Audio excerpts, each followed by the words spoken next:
Diploma o diskarte? Pakinggan natin sila kung sino ang tama at magaling. So, diploma o diskarte?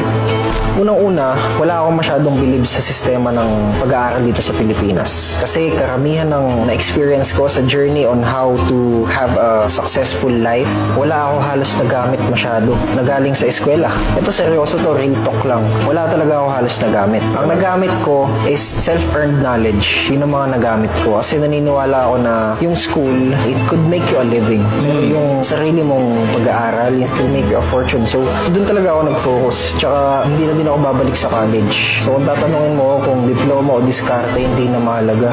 Diploma daw o diskarte? Putang tunog ng usapan na to, no? Tinatanong pa ba yan, ha? Ito point of view ng isang hindi rin nakapagtapos. Wala rin akong diploma, guys. Lahat ng supporter ko, lahat na nakikinig sa akin, lahat na nanonood ng videos ko, lahat na nanonood ng live ko, lagi kong sinasabi sa mga bata, mag-aral kayo, tapusin yung pag-aaral na kumuha kayo ng diploma. Bakit? Ano pinakauna kong rason? Nasa Pilipinas ka. Pilipino ka. Pilipinas, sobrang taas ng standards, mababa sahod. Mag-a-apply ka ng kahera sa mall, dapat college graduate. Na-imagine yan. Kung gaano kahirap ang buhay ng walang tinapos sa Pilipinas. Pangalawa, madalas respeto sa'yo ng tao nakadepende kung ano tinapos mo. Pag wala kang tinapos, wala silang respeto sa'yo. Kayo kung gusto nyo maranasan yun. Pangatlo, di ko maintindihan itong mga motivational speaker na to na nagsasabing, wag na kayo mag-aral, dumiskarte na lang kayo. Mas importante yung diskarte kaysa diploma. Tapos wala silang diploma. So saan sila kumukuha ng comparison? Paano nila nasasabi na mas okay yung diskarte sa diploma kung hindi nga nila naranasan na magka-diploma? Paano mo magkukumpara yung isang bagay na hindi mo nga nakuha? Diba? Ano yun? Hula-hulaan lang, ganon? Trip-trip?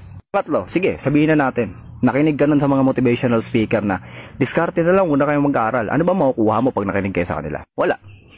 Motivation lang na wag na kayo mag-aral. Yun lang naman ibibigay nila sa inyo. Tapos gagawin lang nilang sample yung mga buhay nila na ako nga ganito, ako nga ganyan, ako nga ganito, ako nga ganyan. Tapos ikaw naman, tanga ka, nakalimutan mo na magkaiba kayo ng buhay. Nakalimutan mo na magkaiba kayo ng utak. Nakalimutan mo na magkaiba ng takbo yung buhay nyo. Nakalimutan mo yung mapait na katotohanan na hindi porket kaya ng iba, kaya mo rin. Kasi magkakaiba tayo ng pagkatao. Diba? In the end, isi-seminar ka ba nila kung paano nila diniskartehan yung buhay nila? Hindi. Ituturo ba nila sa'yo kung paano yung diskarte? Anong klaseng paghihirap ang pinagdaan nila? Hindi. Lagi lang naman nilang ulit-ulitin sa'yo mga success na nila eh. Yun lang naman. Diba? Yung hirap, sasabihin ba nila sa'yo? Hindi.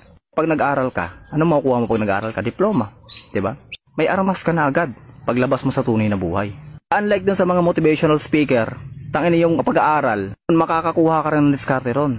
Nyo ba alam sa college, putang ina, doon kayo tinuturuan ng mga simpleng diskarte sa buhay? Kasi yung sample, ha? So sample, bobo ka, may tesis kayo, automatic dapat nagapak ka kasi bobo ka, diba? Siyempre, didiskarte ka ngayon. Sabi mo sa grupo mo, pre, kahit tagaluto na lang ako kanton, pre, kahit runner na lang ako. Yun, pasado ka, kahit bobo ka. Diskarte.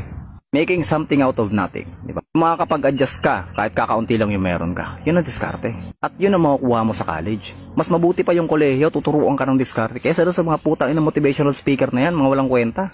Ang pinaka nakakatawa doon, isasample pa nila minsan, si Mark Zuckerberg. Si Mark Zuckerberg nga, undergraduate pero bilyonaryo na ngayon.